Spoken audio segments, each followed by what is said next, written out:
Atau cria para a sustentabilidade harilaran liu-liu ya tempo campanha Polícia Nacional Timor-Leste hamutu a Comissão Nacional das Eleições com equipa a socialização e a cada suku e a município dele.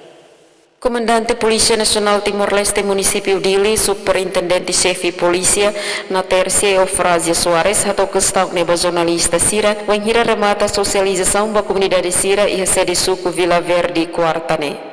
Niadihan atividade ini hanesan atividade conjunto. Halo socialização, onde explica com a preocupação segurança, liu-liu, liga ba atividade nacional, campanha, eleição to formação governo. Niadihan ia município Dili hanesan município nebe localiza ia capital nação durante campanha to agora, observação geral laudiak.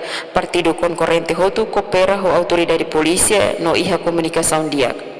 Socialização ini foi em badala holuk ihan nia mandato tamane nia se continua halau atividade ne to wenghira bele hetang una jovem sira nebe mag iha compreensão com a lei no regra hoditau iha prática ne husuba comunidade sira atu cria paz no estabilidade iha sukularan nune ema hotu bele senti hak matek nune mosefi suku Vila Verde Abdul Mankoli Areinado, contente com a atividade de socialização ne.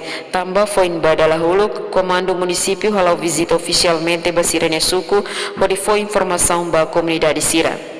Nemo susu ba comunidade Hotu atau nafatin mantém paz no estabilidade iha suku Vila Verde, nune comunidade Sira bela senti hak matek iha ida-idak ne uma.